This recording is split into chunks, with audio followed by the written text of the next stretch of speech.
Howdy, everybody. Demetri here. Welcome to a brand new Mid-Week Talkthrough episode of Young Gun. Freddie Coleman from ESPN and ESPN Radio is going to join me in just a bit, but you know how these episodes begin by now. I've got to tell you about Graffiti, Spirits, Axes, and Art. It's our favorite place to watch football. It's in downtown Cary, 158 East Cedar Street. If you have not already been to Graffiti for a football Sunday, now's the time to check it out, because what's the use in paying attention to the Panthers? 19 TVs. You can see all of the action on a Sunday. Plus, great bourbon pour specials. There they are on the screen. Everything from a $10 to an $8 range, and there's a lot of variety in there. Plus, weekly beer specials as well as weekly prizes. You've got the axe throwing lanes. There is something for everybody at Graffiti. And don't just think about them for a football Sunday. It's a great place to have your friend holiday party as well, with all the high-end spirits. Always cool new art on the wall. Always cool stuff happening, and the environment changing, the menu changing at Graffiti. Check it out today, 158 East Cedar Street in downtown Cary. All right, we bring in Freddie Coleman from ESPN and ESPN Radio. Freddie, I think a lot of people have, at the very least, been hearing your voice talking about the national sports scene for a long time. Here in North Carolina, we have no delusions, right? The Carolina Panthers have to have something extraordinary going on for us to regularly be on the national radar. All right, I'm going to ask this the only way that it came into my head. Okay.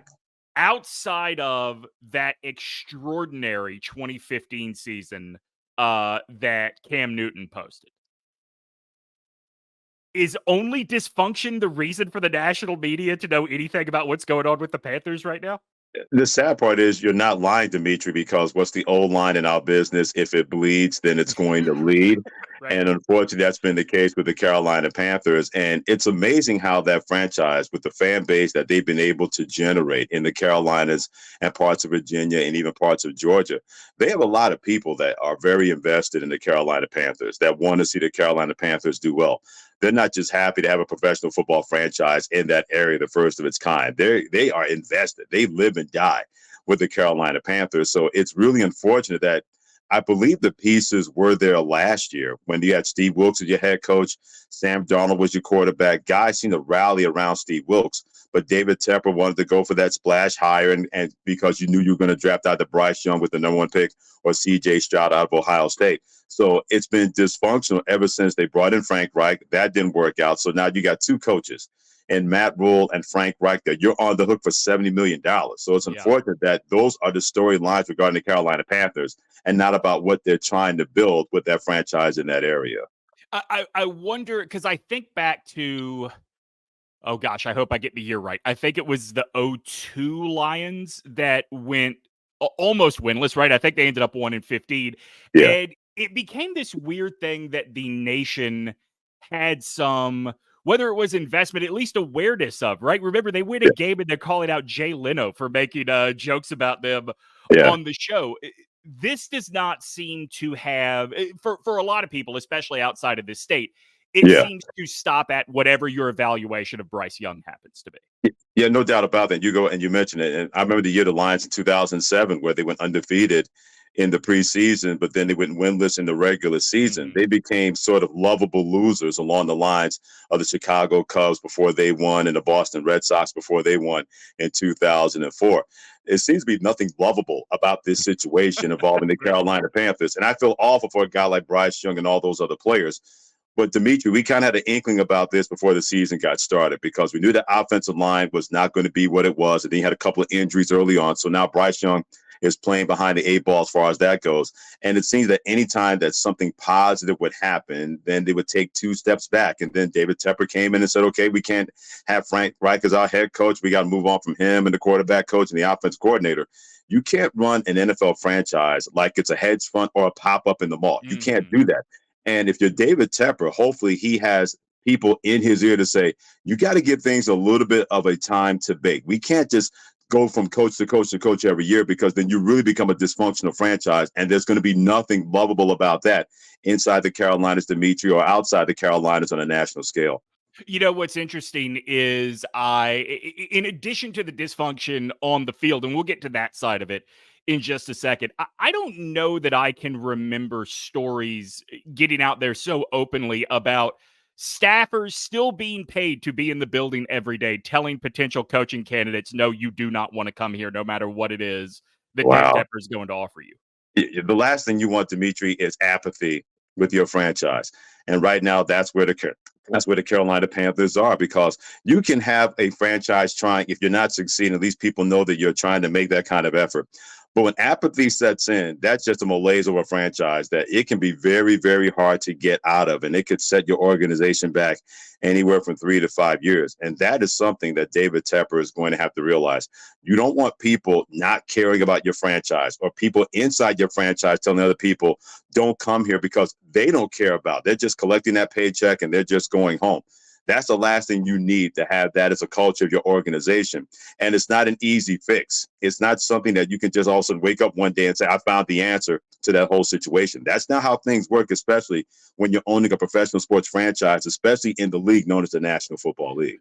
You know, when you talk about the apathy, so I'm in Raleigh. I'm not in Charlotte. So 2.5 hours north of Charlotte. We're that close to the city where the Panthers play. And I've seen studies that still say there are more Washington fans here. There are more Giants fans here. Like, we are not only a transplant area, but pro sports is relatively new to the Carolinas, if you think about the grand history of sports. I think that is the big difference between what Dave Tepper is working with and what Jimmy Haslam was working with when he had all of these fits and starts as he took over the Cleveland Browns, is that built-in passion in the community, and the surrounding communities is not there for this team. Yeah, you make a great point, because I remember when I first moved to Portland, Maine, I'm thinking that's going to be New England Patriots category. There were plenty of Giants fans. There were plenty of Cowboys fans. And I said, well, why are all these fans up here in the area that's in New England? And he said, well, previous generations, there were no football teams around here. So you rooted for, at that time, the northernmost team. And that was the New York Giants. And then when the Dallas Cowboys started to get on the national scale, then a lot of people rooted for the Dallas Cowboys. So if you already have a fan base that's already there before your team gets there, I guarantee you're going to see as many Washington uniforms on people, the same way you see Dallas Cowboys uniforms on people. I'm sure there's a Falcons fan base in the Carolinas, because that's the southernmost team. There may be Dolphins fans in that area. So if you're not trying to establish a foothold when you're the Carolina Panthers, you're trying to do that. But yet, to your point, you have these stops and starts, stops and stops, stop, stop, stop, stop, stop, then start, stop, stop, stop, stop, stop, then start. If you keep having that as a part of your franchise, then it's going to be very hard to have a generational team, especially if you're not winning along the way, or winning enough for championships where people can sink their teeth into that.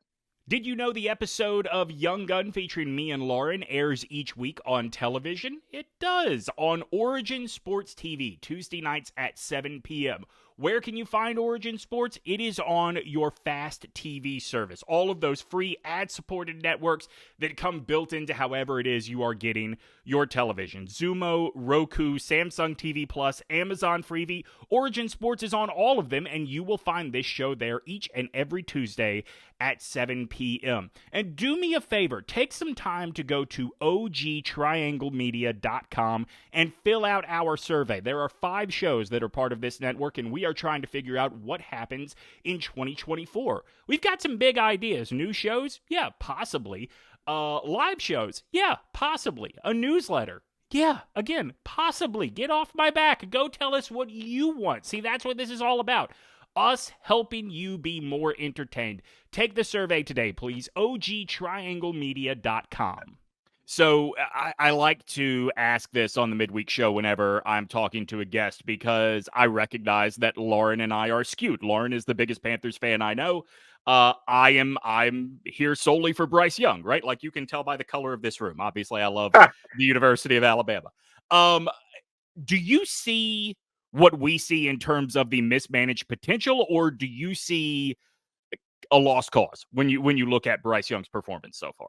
Well, I'm never going to say it's a lost cause, Demetri, after 1 year, because how many people have said that about quarterbacks that were great 1 year and thinking that guy was going to be a superstar? For example, RG3, with it in Washington Redskins, then he tears his ACL. He's never the same player.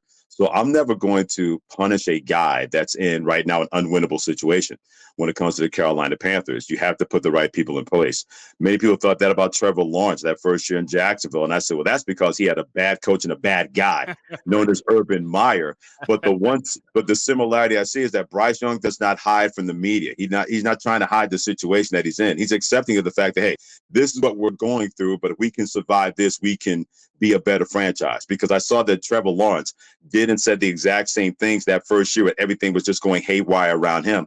And now you look at Trevor Lawrence until he got injured this past Monday. He had started every game in the National Football League because he was able to go out there and stand and face the music knowing that he was the face of that franchise. I'm seeing sort of the same things with Bryce Young. So I'm not ready to say after 1 year to pull a Josh Rosen on him and move on from him and bring in somebody else, because that's not helping anybody. It's not helping Bryce Young. It's not helping your organization. And more importantly, it's not helping your organization with your fan base in Carolina.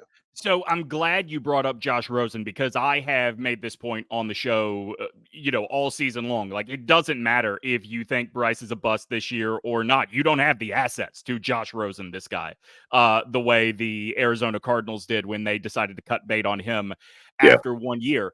So I want to tie that back to, you also brought up Trevor Lawrence. And certainly there was a lot that the Jaguars needed to fix to get from what they were in year one to that playoff team they were last year. They brought in a lot of receivers. That offensive line is better, but still a work in progress.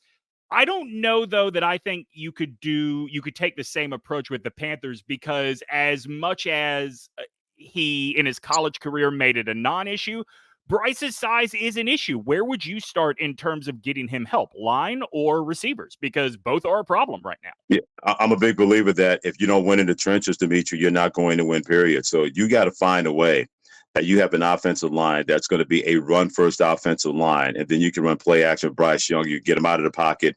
You can get him into those open spaces and slots where it's a clear lane to throw the football, because when he was at Alabama, that offensive line did exactly that. And yeah, he could pull his Houdini magic like we saw versus Auburn, like we saw versus Texas when he won both of those games on the road.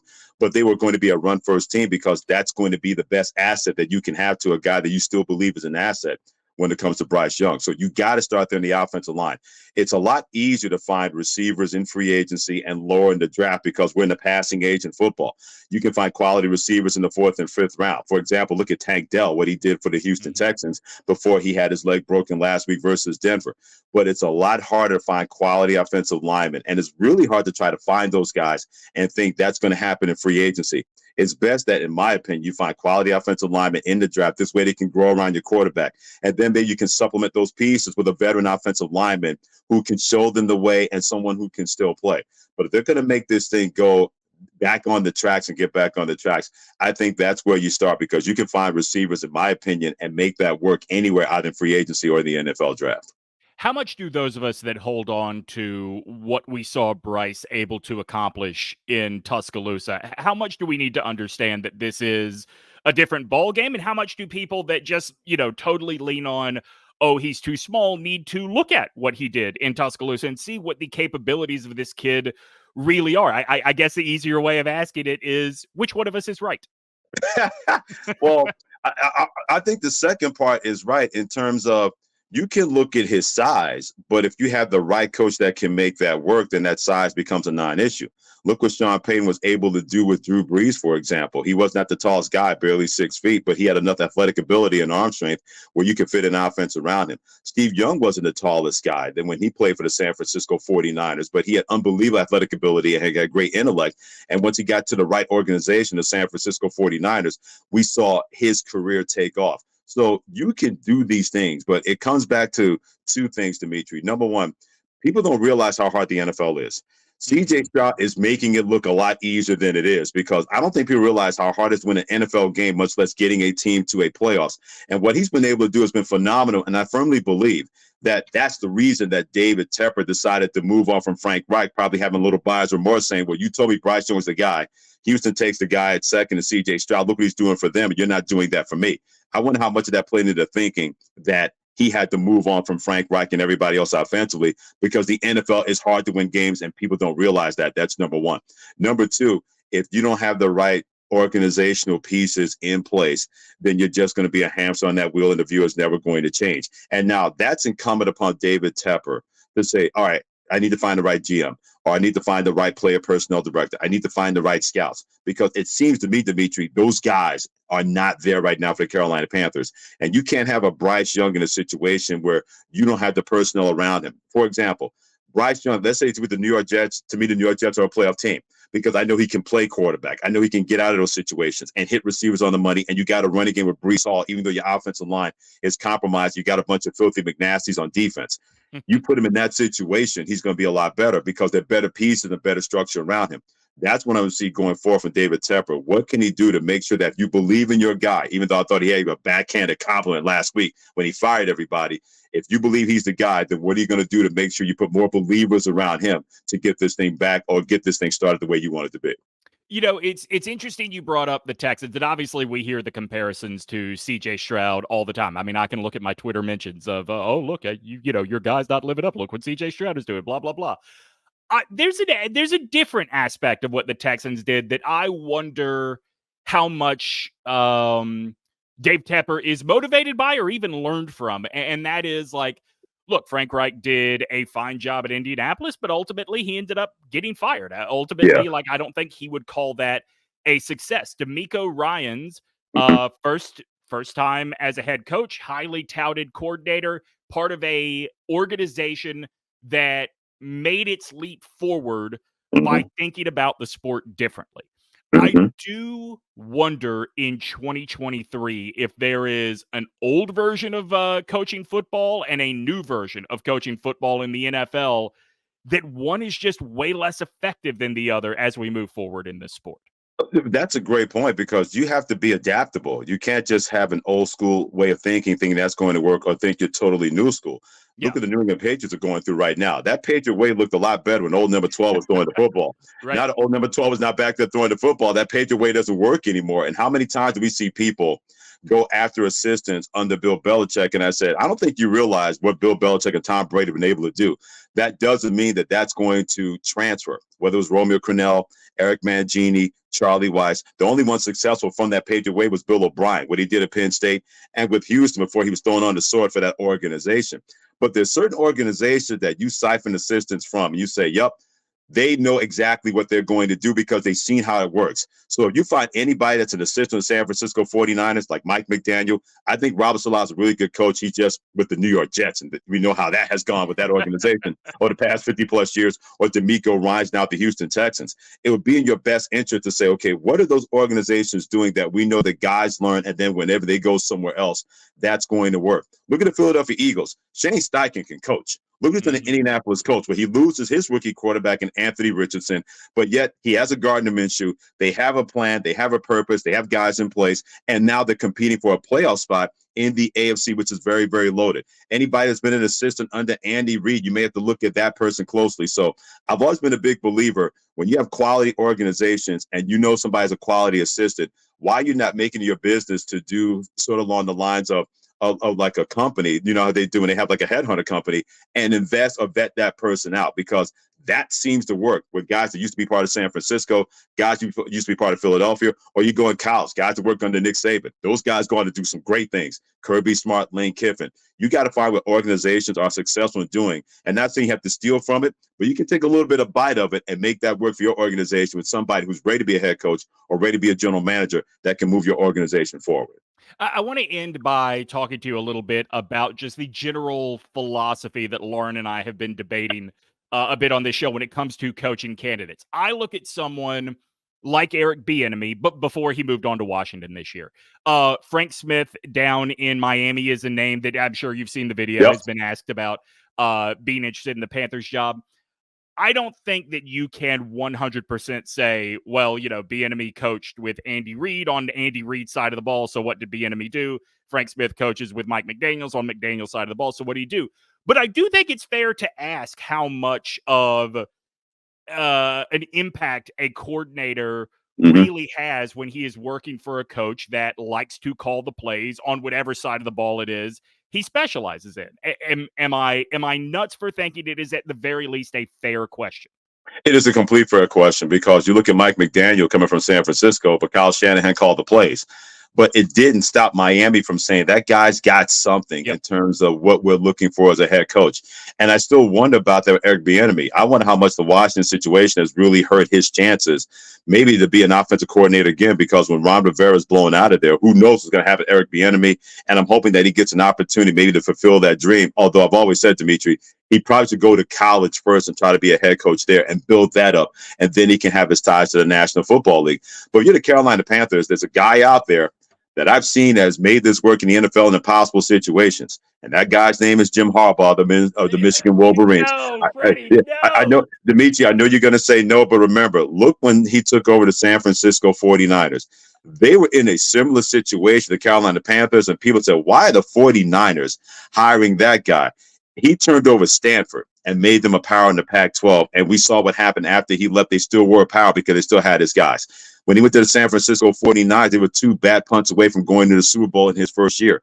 Certain things about Jim Harbaugh, where he not only knows how to scout talent and find talent, but he also knows how to find coaches that can coach talent. And if anybody can be the ultimate fixer to try to get you on the fast track sooner than later, he may be too quirky, he may be too cocky, whatever that is. But we know he can win, and we know he can win championships or put your team in a position to win championships. So ignore all the other things about the sign stealing scandal and everything. Like they don't do that in the National Football League. They're still doing it now. But I look at a guy that's been a proven winner and more importantly, has inspired such loyalty from his players. He had that at Stanford. He had that at San Francisco. And Lord knows he's had that at Michigan. Why would you not want to even consider a guy like that and leave the quirkiness behind and say whatever his quirks are is not going to derail our organization when it comes to a Jim Harbaugh?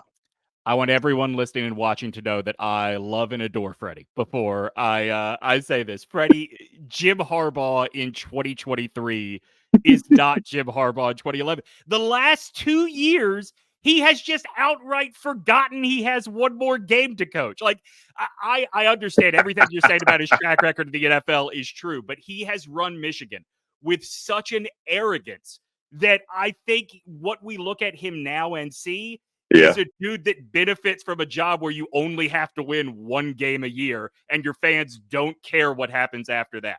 Look, this is SEC guy looking at the Big Ten and laughing. I totally will own that. But I cannot take a dude seriously that played TCU with Michigan's talent and TCU signs and got his ass run over, Freddie. I get it. But remember, in college football, it's a lot different when the National Football League happens. And look, I know, and you make a fair point. Sometimes you can't use past events when it comes to current situations. But I look at a guy that's been a proven winner everywhere he's been. And that really matters in the National Football League. That is a seductive narcotic for any owner out there in the National Football League. That's why plenty of DMs always wanted Nick Saban to come back to the NFL. Nick Saban said, nah, I'm good because it didn't work for me in Miami. I'm not trying to reinvent the wheel when it comes to something like that. But a guy that's been a proven winner in the National Football League, we're not talking about taking a Jim Harbaugh and hoping that he succeeds. You bring him there, and the Carolina Panthers are going to look like an NFL franchise. They're going to look like a quality NFL organization because he's going to surround himself with people that understand exactly where can we go find talent, where can we find coaches that can coach that talent, and that whole sign stealing thing. What's the old line? It's only cheating if you get caught.